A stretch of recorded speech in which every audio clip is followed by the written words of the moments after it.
Shalom, selamat pagi saudara di GSC Apa Tuh Tulis. Kita bersyukur, walaupun gak ketemu langsung, tapi Tuhan tetap hadir untuk kita semuanya. Saya Daniel Alexander, saya sedang ada di Nabire. Mari kita berdoa sebelum kita mendengar firman Tuhan. Bapa di surga, dalam nama Tuhan Yesus, kami sungguh bersyukur kepadamu.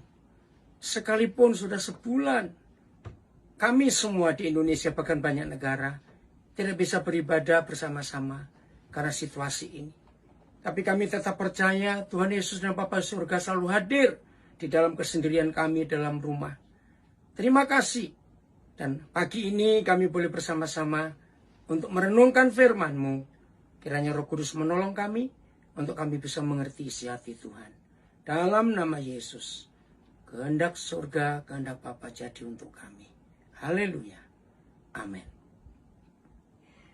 Firman yang kita mau baca diambil dari Matius pasal 5 ayat 13 sampai ayat yang ke-16. Saya akan baca dulu. Judulnya Garam Dunia dan Terang Dunia.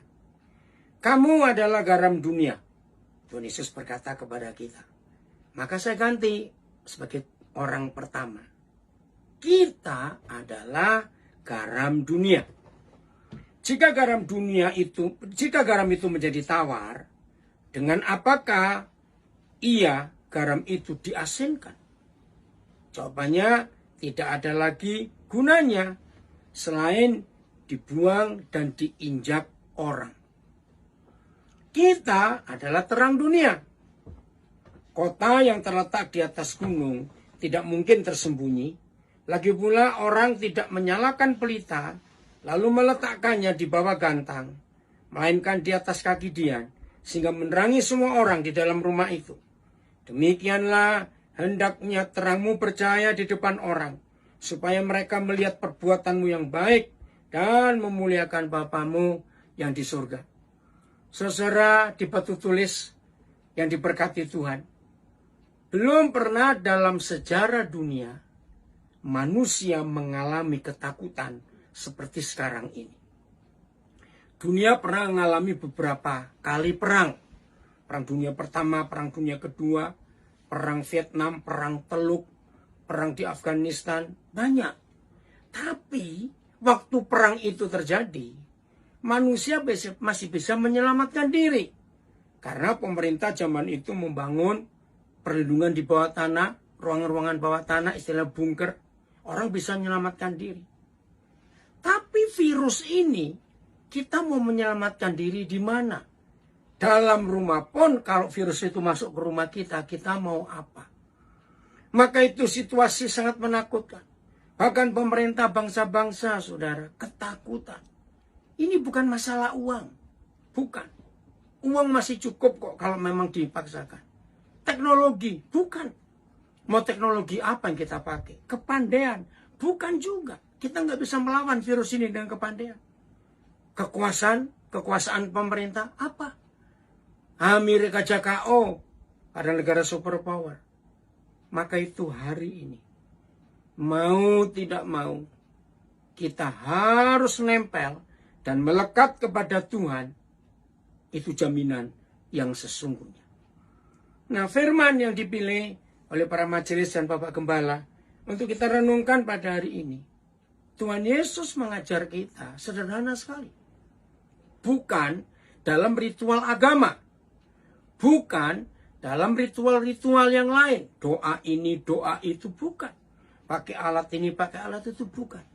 Simple sekali yang diajarkan Tuhan Yesus kepada kita sebagai gereja Tuhan. Garam dan terang dunia. Sederhana. Tidak semua orang butuh gula. Tidak. Tapi semua orang pasti butuh garam. Maka itu Tuhan Yesus mengatakan, sebagai murid-muridnya, sebagai gerejanya, kita harus dikenal oleh orang luar.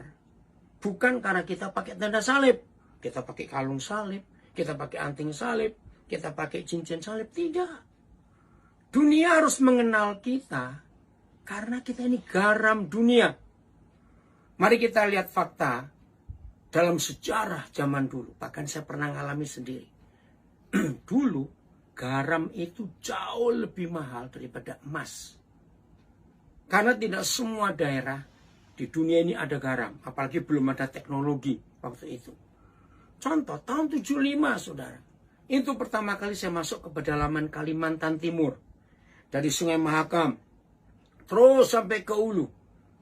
Sampai ke utara lagi, sarang Kalimantan Utara. Naik pesawat MAF waktu itu. Ke Apokayan. Ke Data Bilang. Daerah-daerah itu. Saya kaget. Garam itu lebih daripada benda apapun juga. Nah, karena sebelum kami berangkat, saya diberitahu oleh gereja-gereja di sana, tolong bawa garam dan bawa Alkitab. Saya pertama bingung. Garam saja buat kita di kota-kota besar, garam itu kan murah sekali. Nah, ketika kami mau berangkat dari Samarinda, maka barang-barang kami yang lain kami kurangi, karena permintaan mereka bawa garam dan Alkitab. Waktu itu kami 5 orang. Saudara, di situ saya baru tahu nilai garam itu. Buat kita orang kota nggak ada masalah. Kalau saudara buka buku sejarah, kenapa banyak bangsa haus darah dulu ya membunuh. Dan maaf ya, saya cerita ini jangan saudara merasa, ini kok ngeri sekali. Tapi ini fakta. Kenapa zaman itu kalau orang satu kampung nyerang kampung lain dan membunuh orang, dan mereka minum darahnya, ternyata bukan karena darah itu. Maaf, di dalam darah orang itu ada garam. Ada yudiumnya. Wih, waktu saya baca itu. Jadi mereka perlu garam. Sampai begitu rupa. Sampai satu kampung namanya Apokayan. Saya itu pas masih bawa garam. Yang kotaan begitu. Ada seorang, dia merebut. Langsung dikerek-kerek kayak makan gula. Wih, saya kaget. Ternyata sudah berapa tahun mereka nggak makan garam. Ternyata binatang-binatang ternak. Saudara tahu nggak, sapi, kambing. Itu orang-orang di desa yang punya ternak. Mereka diberi garam. Mereka tuh sering masuk ke dapur orang. Dan dicuri garam, bukan uang. Mana bisa sapi curi uang. Nah, begitu pentingnya garam itu. Maka itu Tuhan Yesus berkata, sebagai murid-muridnya, kita harus jadi garam di dunia. Apalagi dalam situasi seperti ini.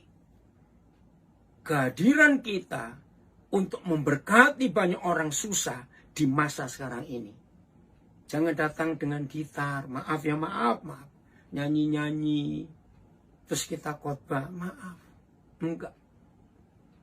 Tahun 76, tanpa sengaja, waktu itu pas ada Billy Graham datang ke Singapura. Nah, waktu itu belum ke Indonesia, Dr. Billy Graham. Wih, rombongan dari Indonesia banyak. Nah, saya sempat ikut juga di Stadion Singapura waktu itu.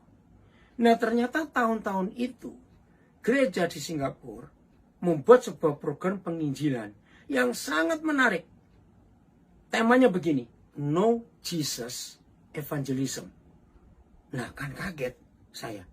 Bagaimana penginjilan tanpa nama Yesus? Tapi ternyata itu penting. Dan itulah sikap garam. Waktu itu begini. Gereja-gereja di Singapura buat kesepakatan melatih jemaat masing-masing. Untuk datangi, kan Singapura banyak apartemennya flat-flat begitu. Nah, mereka dilatih. Lihat kiri kananmu atau atas bawah flatmu itu ada orang-orang tua nggak yang sendirian. Terus ada nggak keluarga-keluarga yang punya peliharaan. Entah itu anjing, entah itu kucing, entah itu ikan di akuarium. Untuk apa gereja Tuhan ini meneliti itu? Mereka mulai bergerak. Ingat ya, No Jesus Evangelism. Jadi nggak pakai nama Yesus, tapi pakai perbuatan. Jadi misalnya kita di apartemen ini, flat ini, di sebelah ada orang tua. Kita nanyain, anti atau apa gitu panggil ya. Mau dibantu nggak nyuci pakaiannya? Kami siap. Bayangkan, siapa nggak suka, siapa nggak senang didatangi orang untuk bantu nyuci pakaian, jemur, setrika, membersihkan rumah. Ada yang datang ke tempat lain, kami mau belanjain. Ya uangnya mereka, kita nggak beri uang, cuma tolong saja. Ayo perlu apa? Terus ada yang mau pergi mendadak, tapi ini peliharaan di rumah siapa yang ngurus? Nah ini gereja Tuhan nawari diri, biar kami yang ngurus. Beritahukan makanannya apa, bagaimana merawat ini. Saudara, hari-hari itu, tahun-tahun itu, gereja di Singapura panen jiwa-jiwa tanpa nama Yesus. Tapi menjadi garam dan terang untuk orang-orang di sekitarnya. Saya kaget waktu melihat itu. Wih, nyata sekali. Apalagi dalam keadaan seperti ini. Ingat, tidak ada seorang pun manusia yang pernah menulis bagaimana kondisi manusia akhir zaman selain Rasul Paulus. Saya mau bacakan ya. Di dalam 2 Timotius pasal 3 mulai ayat yang pertama. Begini kata Tuhan.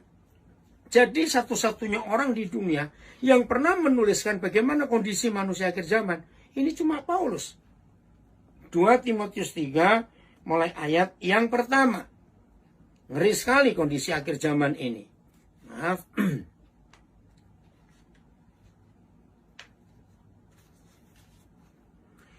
Keadaan manusia pada akhir zaman. 2 Timotius 3 ayat 1. Ketahuilah bahwa pada hari-hari terakhir akan datang masa yang sukar. Manusia akan mencintai dirinya sendiri dan menjadi hamba uang. Mereka akan membual, menyombongkan diri. Mereka akan menjadi pemfitnah. Mereka akan berontak terhadap orang tua dan tidak tahu berterima kasih. Tidak memperdulikan agama. Tidak tahu mengasihi. Tidak mau berdamai. Suka menjelekkan orang, tidak dapat mengekang diri, garang, tidak suka yang baik, suka mengkhianat, tidak berpikir panjang, berlagak tahu, lebih menuruti hawa nafsu daripada menuruti Tuhan. Secara lahiriah mereka menjalankan ibadah mereka, tapi pada hakikatnya mereka memungkiri kekuatannya. Jauhilah mereka. Nah, ayat 5 saya akan uraikan. Belum pernah terjadi dalam sejarah dunia tempat-tempat suci semua agama kosong. Ribuan tahun yang lalu sejak tempat-tempat suci itu dibangun, orang gak pernah sepi datang ke sana. Tapi hari-hari ini tempat-tempat ibadah kosong. Tidak ada ritual sama sekali. Saudara, kalau kita baca 2 Timotius 3 ayat 5, terbukti ternyata kita yang dilihat orang rajin ibadah, secara lahiriah menjalankan ibadah kita. Tapi pada hakikatnya kita mempungkiri kekuatan ibadah itu. Nah, dalam kondisi seperti ini, mau tidak mau, konsep ibadah kita harus berubah. Bukan apa yang dilihat orang, tapi apa yang dilihat Tuhan. Betul? Nah, saya kembali dari ayat 1. Maka kalau kita simpulkan kondisi manusia akhir zaman, saya pakai istilah bahasa Inggris, I don't care. Hari-hari ini orang gak peduli dengan sesamanya. I don't care, aku gak peduli. Itu urusanmu.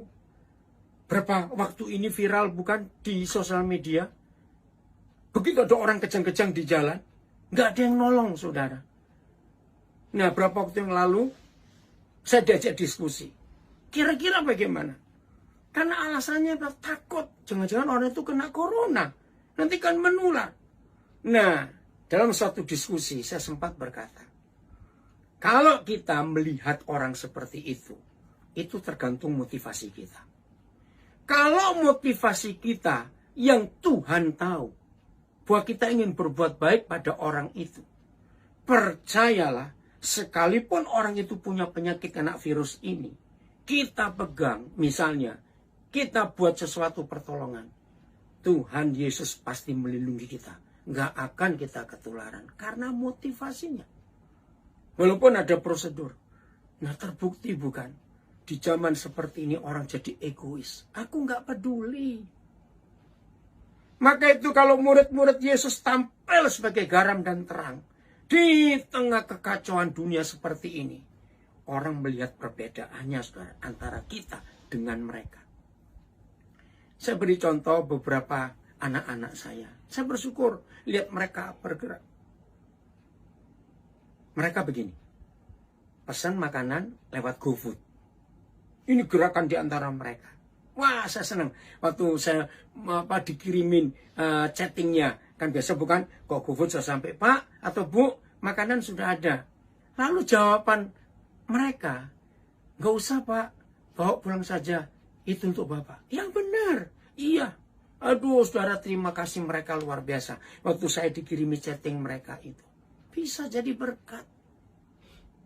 Ada berapa anak saya lagi yang toko roti, punya rumah makan kecil-kecilan. Mereka bagi kepada orang-orang di sekitarnya. Banyak lagi yang bisa diperbuat dalam situasi seperti ini. Maaf, selama saya hidup, saya nggak pernah punya mobil pribadi. Jadi saya banyak catat nomor telepon taksi. Maaf ya saudara, saya cuma cerita, jangan dianggap ini hal yang apa. Tiba-tiba Roh Kudus gerakkan, saya berdoa, yang mana? Saya nggak mungkin telepon semua, aduh. Saya cuma yang digerakkan Roh Kudus, saya lihat nama-nama supir taksi, saya WhatsApp, saya SMS. Apa kabar? Senang mereka, saya tanya. Maaf ya, boleh nggak? Ada manggil saya Bapak. Boleh nggak Papa minta nomor rekening kalian? Oh, buat apa? Aduh, dalam situasi seperti ini, pasti kalian susah orderan. Jadi nangis, saudara. Saya kirim, saya cuma pesan gini, ini untuk anak-anak ya. Nggak seberapa, sungguh jumlahnya nggak seberapa. Tapi ketika saya tahu itu bernilai untuk mereka kirim balasan itu ke saya. Saya bagi kepada beberapa teman juga, lihat nih. Bukan jumlahnya ternyata, tapi perhatian itu. Supir Grab, setelah banyak Grab saya catat nomor telepon, saya juga tanya. Bagilah sesuatu. Untuk apa saja. Maka itu ketika manusia akhir zaman itu egois, mencintai dirinya sendiri, jadi hamba uang. Ayo, kita selalu jadi berkat. Karena kita ini garam dan terang dunia. Dan itu yang Tuhan mau dalam kehidupan kita. Sebagai murid-murid Tuhan Yesus. Sebagai anak-anak Bapa di surga. Maaf ya saudara, saya cuma cerita begini. Kalau suatu hari, nggak seperti sekarang ya, masih rame, di mana-mana rame, di mall rame, di pasar, di jalanan, wah rame. Kita lagi lihat-lihat. Lalu di sebelah sana sekelompok orang. Kita langsung tahu, oh itu orang Islam itu. Terus kita noleh ke sana lihat, oh itu orang Hindu. Kita pas ke belakang noleh, oh itu orang Buddha. Kenapa kita bisa tahu? Kalau situ Islam, situ Hindu, situ Buddha. Karena pakaian mereka bukan. Semua agama di dunia ini punya simbol-simbol. Semua agama di dunia. Hanya kekristenan tidak ada simbolnya sama sekali. Bahkan salib itu bukan permintaan dan bukan perintah Tuhan Yesus. Tanda salib itu tradisi. Tercatat di sejarah kerajaan Romawi. Suatu hari ketika Kaisar Konstantin yang sudah percaya Tuhan Yesus sedang memerangi sebuah negara, saya lupa negara. Di dalam doanya kepada Tuhan minta hikmat, dan malam itu dia mimpi. Dalam mimpi dia mendapat seolah-olah mendapat perintah. Semua perisai tentara mereka besok diberi tanda salib. Umbul-umbul banner mereka, bendera-bendera kerajaan diganti tanda salib semuanya. Nah, dalam tradisi atau sejarah Romawi, ternyata perang itu menang. Maka sejak hari itu, gereja di Roma, gereja di Italia, pada zaman itu, maka tanda salib itu diutamakan. Dan itu bukan Tuhan yang minta. Itu karena tradisi atau sejarah. Jadi apa tanda kita? Supaya orang itu tahu. Kita buka Yohanes pasal yang ke-13. Injil Yohanes pasal yang ke-13. Ayat 34-35. Yohanes 13 ayat 34-35. Begini kata Tuhan. Aku memberikan perintah baru kepada kamu. Yohanes 13, 34, 35. Aku memberikan perintah baru kepada kamu. Yaitu supaya kamu saling mengasihi. Dengan standar sama seperti aku, Yesus, telah mengasihi kamu. Ini standarnya. Bukan kasih karena hal lain. Demikianlah pula kamu harus saling mengasihi. Standarnya sama seperti Tuhan Yesus telah mengasihi kita. Ayat 35. Dengan demikian, semua orang, enggak 1-2 orang, enggak ada yang sisa. Semua orang akan tahu bahwa kamu adalah murid-muridku, yaitu jikalau kamu saling mengasihi. Inilah satu-satunya tanda, simbol, atribut murid Yesus. Bukan pakaian, warna, tanda ini, salib, bukan. Tapi saling mengasihi. Sama seperti Yesus telah mengasihi kita. Saudara dikasihi Tuhan, betapa dahsyatnya kasih ini. Sungguh luar biasa. Terima kasih Tuhan, Engkau ajaib sekali.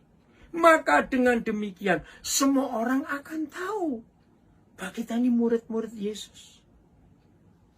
Ingat saudara, di dunia ini hanya ada satu manusia yang pernah berkata aneh sekali. Aku pesannya kepada kamu, kalau tangan kananmu memberi, jangan tahu Kak, tangan kirimu jangan tahu.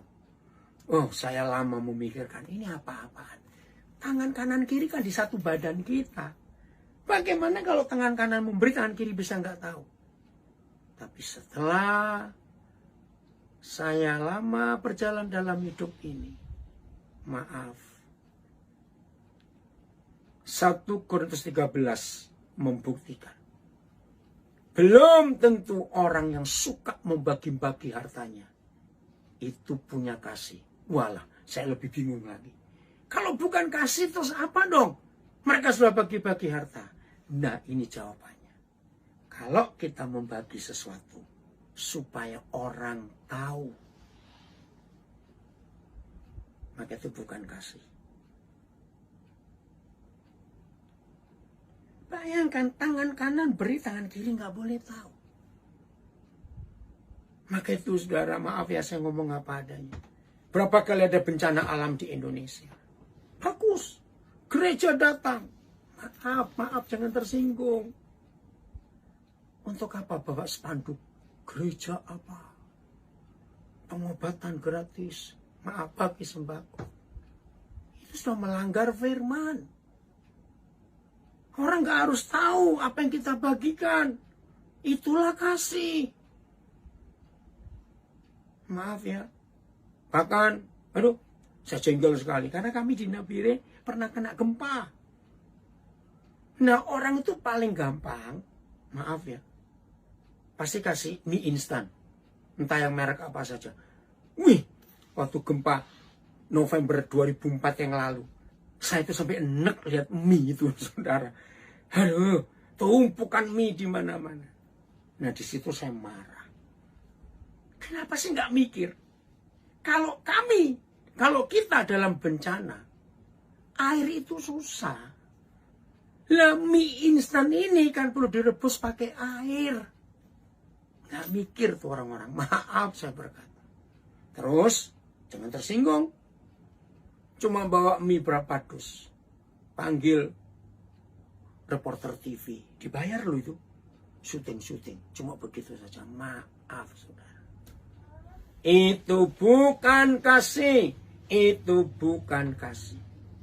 Kasih itu, kalau tangan kanan memberi, tangan kiri itu nggak boleh tahu. Nah itu kasih. Maka itu harus ada standar. Sama seperti Yesus mengasihi kita. Itu ukurannya. Di Amerika ada istilah pay it forward. Dan itu ada filmnya. Ada kisah seorang anak umur 9 tahun, namanya Trevor. Filmnya pernah nyata, tahun 80-an yang lalu, agak lama. Trevor. Tapi ada kok, nah, saudara cari di YouTube masih ada. Pay it forward. Pay, bayar, it forward. Jadi begini, kalau kita menolong orang, Wajar bukan orang itu ingin balas terima kasih kepada kita. Tapi dalam hukum Kristus, katakan pada orang itu, jangan balas ke aku. Kamu cari orang lain yang harus kamu tolong. Wah, itu luar biasa. Jadi Trevor, anak kecil umur 9 tahun, dia nggak kenal siapa papanya, karena mamanya nggak pernah cerita.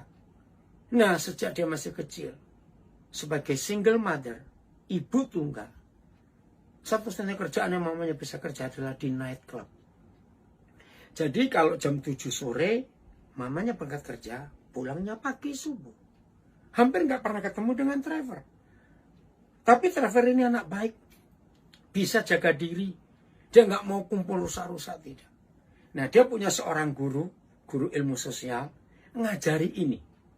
Kalau kamu bisa buat baik pada satu orang, dan orang itu nggak berterima kasih kepada kamu, tapi kamu cari, orang itu suruh cari 3 orang lain lagi yang harus ditolong. Maka dari 3 orang ini akan nolong 3 jadi 9, dan seterusnya begitu. Saudara, Trevor mengerjakan itu. Dia mulai tolong orang-orang di sekitarnya. Kalau dia punya makanan yang disiapkan mamanya untuk sekolah, lebih dia bagi ke orang. Ke homeless, tunawisma di sekitarnya. Saudara, ada teman yang iri hati. Waktu dia umur 12 tahun, dia ditusuk oleh temannya dan dia mati. Nah, waktu dia mati, menangis orang. Oh, ibunya hancur, ibunya hancur. Saudara, karena anak satu-satunya. Nah, guru ini datang setelah pemakaman. Dia kaget di depan rumahnya Trevor. Ribuan orang berkumpul bawa lilin. Lah, ibunya nggak tahu. Terus guru bilang, kamu coba lihat keluar. Ada apa? Si lihatlah keluar, masih sedih. Dia tutup pintu, tirainya di jendela tutup. Begitu ibunya keluar dan bawa melihat orang banyak itu, dia kaget. Lalu orang-orang itu berkata, kami yang ditolong oleh Trevor anakmu. Ibunya nggak percaya. Umur 12 tahun punya dampak sehebat itu. Gereja Tuhan, di tengah-tengah virus yang mengerikan ini, jangan kita termasuk manusia-manusia akhir zaman yang egois, nggak peduli dengan orang lain, cinta uang, cinta diri sendiri. Justru di saat seperti inilah waktunya kita untuk berbagi. Jadi garam, jadi terang. Fakta. Garam bukan cuma rasa. Garam itu ternyata memperlambat pembusukan. Tahun 82 pertama kali saya ke Tiongkok. Kan kita tahu bukan? Negara pertama di dunia, Asia ya, yang suka mengasin apa saja. Telur asin, sayur asin, semua sayur diasin, semuanya buah-buahan diasin. Itu Tiongkok. Nah, saya dulu nggak ngerti. Tapi ketika pertama kali saya ke Tiongkok tahun 82, saya baru ngerti kenapa banyak asinan di Tiongkok. Dulu mereka miskin, nggak punya lemari es. Panen banyak, daging banyak, ikan banyak, mau diapain? Dikasih garam. Jadi garam itu memperlambat proses pembusukan. Bukankah di udara ini penuh dengan virus?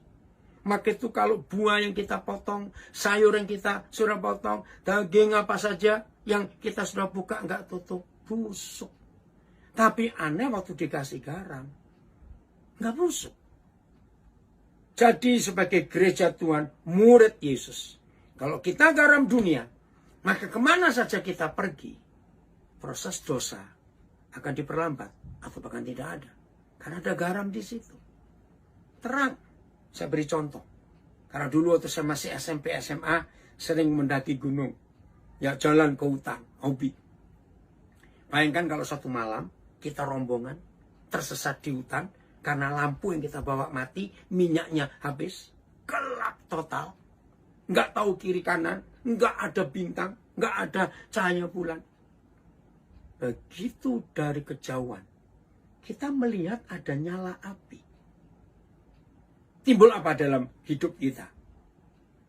Nggak mungkin takut, pasti harapan. Kenapa ngelihat nyala api atau terang kita timbul pengharapan? Karena itu pasti ada orang. Sebab monyet dan harimau tidak bisa nyalakan api. Pasti itu orang. Maka kita datang. Misalnya, ternyata itu perampok yang sedang bersembunyi di hutan.